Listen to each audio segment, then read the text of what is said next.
అందరికీ నమస్తే అండి. అమెరికా మనందరికీ అగ్రరాజ్యం, పెద్దన్న లాంటిది. సో అటువంటిది అమెరికా అధ్యక్షుడు అంటే ఖచ్చితంగా ఇతర దేశాధినేతల్ని వాళ్ళ మీద పెత్తనం చేసే విధంగా ఉండాలి. ఆ పెత్తనం మాటలతో, చేతలతో, దౌత్యపరమైన ఆలోచనలతో, ఆర్థిక సంబంధాలతో అన్ని రకాలుగాను ఉండాలి. అంతే తప్ప ఇతను ఒక పిచ్చోడు, ఇతను చేసే అన్ని పిచ్చి పిచ్చి చేష్టలు, ఇతన్ని మనం ఫాలో అవ్వకూడదు, ఇతన్ని మనం వ్యతిరేకించాలి అని అతని సన్నిహితులు, ఆ దేశానికి మిత్ర దేశాలు కూడా భావిస్తున్నాయంటే అతను వ్యక్తిగతంగా అండ్ రాజకీయంగా అన్ని రకాలుగా నష్టపోయినట్టే కదా. సో ఇప్పుడు అమెరికా అధ్యక్షుడు డొనాల్డ్ ట్రంప్ పరిస్థితి అలాగే ఉంది. రెండోసారి అధ్యక్షుడైన తర్వాత ముఖ్యంగా డొనాల్డ్ ట్రంప్ మీద వస్తున్న విమర్శలు అన్నీ ఇన్ని కావు. నవ్వులు పాలవుతున్నాడు ఆయన. ఇప్పుడు ఇరాన్తో యుద్ధం మొదలై దాదాపుగా 32-33 రోజులు అవుతుంది. ఈ యుద్ధం ట్రంప్ని అన్ని రకాలుగా నష్టపరిచింది. ఫస్ట్ రాజకీయంగా నష్టం చేసింది. మరోసారి డొనాల్డ్ ట్రంప్ని ఎవరు నమ్మరు. ఎందుకంటే ఆయన ఎన్నికల ప్రచారంలో, అంటే ఈ 2024లో ఆయన అధికారంలోకి వచ్చాడు, 2025లో ఆయన అధికారంలోకి వచ్చాడు కదా. సో 2024 ఆ టైంలో జరిగిన ఎన్నికల ప్రచారంలో ట్రంప్ పదే పదే ఆయన ఒక హామీ ఇచ్చాడు. అదేంటంటే అమెరికాను అనవసరపు విదేశీ యుద్ధాల నుంచి బయటపడేస్తాను, ఎండ్లెస్ వార్స్, అనవసర విదేశీ యుద్ధాల నుంచి బయటపడేస్తాను అంటే మనం ఏ దేశంతోనూ యుద్ధం చెయ్యం అనవసరంగానే పదే పదే ప్రతి సందర్భంలో ప్రతి డిబేట్లో ఆయన ఈ అంశాన్ని ప్రస్తావించారు.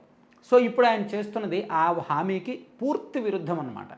ఇది ఆయన పార్టీ, ఆయన మద్దతుదారులే జీర్ణించుకోలేకపోతున్నారు, ప్రజలకు సమాధానం చెప్పుకోలేకపోతున్నారు, ప్రజలు కూడా అందుకే వ్యతిరేకిస్తున్నారు. అలాగే గతంలో ఎప్పుడు అమెరికా అధ్యక్షుడికి వ్యతిరేకంగా ఇన్ని లక్షలాది మంది రోడ్లు ఎక్కల. ఒకే రోజు 90 లక్షల మందికి పైగా ప్రజలు రోడ్డు ఎక్కారు. అమెరికాలో 50 రాష్ట్రాల్లో ప్రధాన నగరాలన్నింటిలో కూడా గతంలో ఎప్పుడూ జరగలేదు. దానికి కారణం ఏంటంటే అమెరికా ప్రజలు దశాబ్దాలుగా ఆఫ్ఘనిస్తాన్ అండ్ ఇరాక్ వంటి యుద్ధాల వల్ల అలసిపోయారు. ఇప్పుడు మళ్ళీ ఇరాన్తో యుద్ధం వలన మరో సుదీర్ఘ యుద్ధం మొదలైతే అది పూర్తిగా ట్రంప్ ప్రజాదరణను గణనీయంగా తగ్గించేస్తుంది అండ్ అమెరికన్లో ఒక రకమైన అభద్రతను తీసుకొస్తుంది అనమాట. సో అది ఇప్పుడు దానికి ట్రంప్ కారణమయ్యారు. సో యుద్ధం సుదీర్ఘంగా కొనసాగితే మాత్రం 2026 చివరి నాటికి అమెరికాలో మధ్యంతర ఎన్నికలు వచ్చినా ఆశ్చర్యపోకర్లా, ట్రంప్ ప్రభుత్వం కూలిపోయినా ఆశ్చర్యపోకర్లా, అంత గట్టి ఎదురు దెబ్బ తగిలే అవకాశం ఉంది. ఆల్రెడీ చాలామంది సెనేటర్లు అండ్ అమెరికన్ కాంగ్రెస్ తీవ్రంగా వ్యతిరేకిస్తోంది. రిపబ్లికన్ పార్టీలో కూడా తిరుగుబాటు వచ్చింది. 25-30% మంది ట్రంప్ మద్దతుదారులే వ్యతిరేకిస్తున్నారు. ఇది రాజకీయ నష్టం. మరోవైపు ఆర్థిక నష్టం కూడా ఎక్కువగానే ఉంది. సో యుద్ధం మొదలైనప్పటి నుంచి కూడా అమెరికా దాదాపుగా 3 లక్షల కోట్లకు పైగా ఖర్చు పెట్టింది యుద్ధం కోసం. సో అమెరికా రక్షణ శాఖ నిధులు అడుగుతూనే ఉంది. సో ఇంకా వీళ్ళు నిధులు ఇవ్వకపోతే యుద్ధం కొనసాగించలేం, అలాగని మధ్యలో వచ్చేయలేం. అందుకే ట్రంప్ యుద్ధాన్ని ఆకస్మికంగా ఆపేయడానికి, అలా ఆపడానికి సాకులను వెతుక్కుంటున్నాడు అని ఈ నేషనల్ మీడియాలో అక్కడక్కడ రాస్తున్నారు. సో ఇప్పుడు ఇరాన్ ప్రపంచ చమురు సరఫరాలో కీలకమైన హర్ముజ్ జలసంధిని కనుక మూసేస్తే అంతర్జాతీయ మార్కెట్లో చమురు ధరలు ఆకాశాన్ని తాకుతాయి. ఇది అమెరికాలో గ్యాస్ ధరలు పెరగడానికి అండ్ అమెరికా ద్రవ్యోల్బణానికి కారణమవుద్ది. ప్రపంచ దేశాలన్నింటికంటే అమెరికాలో పెట్రోల్ రేట్లు ఇప్పుడు ఎక్కువగా ఉన్నాయి. ఈ యుద్ధానికి కారణం ఈ యుద్ధం చేస్తున్న అమెరికాలోనే పెట్రోల్ రేట్లు ఈ నెల రోజుల్లో అరౌండ్ ఒక 35-40% పెరిగాయి. ఇతర దేశాల్లో పెరిగినప్పటికీ అమెరికాలో బాగా ఎక్కువ పెరిగాయి అన్నమాట. అలాగే యుద్ధం ఖర్చులు విపరీతంగా ఉన్నాయి, బిలియన్లు మనం చెప్పుకున్నాయి. దాంతోపాటు వ్యూహాత్మక నష్టాలు అండ్ సైనికపరమైన నష్టాలు అండ్ దౌత్యపరంగా ఒంటరితనం అయిపోయింది అమెరికా. నాటో దేశాలు కలిసి రావట్లా, యూరోప్ దేశాలు కలిసి రావట్లా, మిత్ర దేశాలు ఎవ్వరూ కలిసి రావట్లా. మీ యుద్ధం మీరు చేసుకోండి, మాకు మీ యుద్ధంతో ఏం సంబంధం అని అంటున్నారు.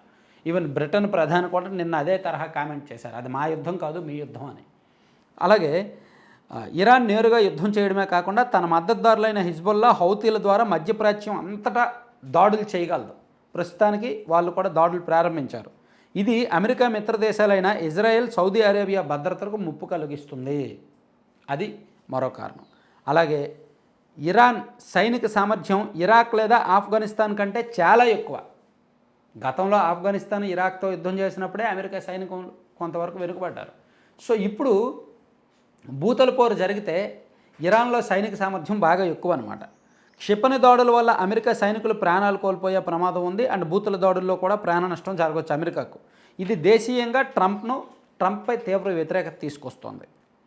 ఇలా ఓవరాల్గా ఒక డొనాల్డ్ ట్రంప్ ఒక వ్యూహాత్మక ఉచ్చులో చిక్కుకున్నారనమాట. సో దాని నుంచి బయటపడాలంటే ఆయనకు తగిన వ్యూహం ఉండాలి. ఆ వ్యూహం దొరకట్లా. అందుకని సాకులు వెతుక్కుంటున్నారు. నైతికంగా మాటల ద్వారా ఎదురుదాడి చేసి ఇరాన్ను దెబ్బ కొడదామని చూస్తున్నప్పటికీ అది సాధ్యపడట్లేదు. అందుకే ఇప్పుడు యుద్ధం నుంచి బయటకు రాలేక కొనసాగించలేక డొనాల్డ్ ట్రంప్ సతమతమవుతున్నారన్నమాట. Thank you. కంటెంట్ చివరి వరకు చూసిన ప్రతి ఒక్కరికి ధన్యవాదాలు. ఒక ఇంపార్టెంట్ ప్రమోషన్ మీరు చూడొచ్చు లడ్డూపల్లెం.com. ఈ లడ్డూపల్లెం ఇప్పుడు ఈ నెలంతా ఒక పెద్ద ఆఫర్ ఏంటంటే, అంటే వీళ్ళు 1 year అయిందంట పెట్టి ఫస్ట్ యానివర్సరీ సందర్భంగా 10% ఆఫర్లతో పాటు ఫ్రీ షిప్పింగ్తో పాటు ఫ్రీ మల్టీ మిల్లెట్ పౌడర్ అనమాట. మనం రాగి జావ చేసుకుంటాం రాగి పొడి వేసుకొని. సో వీళ్ళ దగ్గర మల్టీ మిల్లెట్ 9 రకాల మిల్లెట్స్తో కలిపి ఒక పౌడర్ తయారు చేసి అది మిక్స్తో మనం ఆ జావ తాగితే మల్టిపుల్ హెల్త్ బెనిఫిట్స్ ఉంటాయి. ఆ పౌడర్ వీళ్ళు 250 grams ఫ్రీగా పంపిస్తారు ఈ నెలలో ఎవరు బుక్ చేసుకున్నా సరే. సో అది దానికి సంబంధించిన పోస్టర్ కూడా మీరు పక్కన చూడండి. సో వీళ్ళ దగ్గర మిల్లెట్స్తో చేసిన లడ్డూలు అంటే రాగి, సజ్జ, జొన్న, కొర్ర వాటితో చేసిన లడ్డూలు కావచ్చు, అండ్ రకరకాల డ్రై ఫ్రూట్స్తోనూ సీడ్స్తో చేసిన లడ్డూలు ఉంటాయి. ఆ లడ్డూలు కొనవచ్చు, లేదా హాట్ స్నాక్స్ కొనవచ్చు, లేదా పౌడర్లు ఏబీసీ పొడి, జామాకు పొడి, మునగాకు పొడి, రకరకాల పౌడర్స్ ఉంటాయి, వాటిని కొనుగోలు చేయొచ్చు. ఇవన్నీ కూడా మల్టిపుల్ హెల్త్ బెనిఫిట్స్ ఉన్నాయి వీళ్ళ దగ్గర ఉన్నాయి. వీలైతే సైట్ విజిట్ చేయండి. లడ్డూపల్లెం.com సైట్ విజిట్ చేయొచ్చు, లేదా 9997839994 నెంబర్కి కాల్ చేసి లేదా వాట్సాప్లో మీరు ఆర్డర్ పెట్టుకోండి. మినిమం 2500 ఆర్డర్ చేస్తే మీకు ఇవన్నీ ఫ్రీ వస్తాయన్నమాట. ఈ నెలంతా ఈ ఆఫర్ ఉంటుంది. Thank you.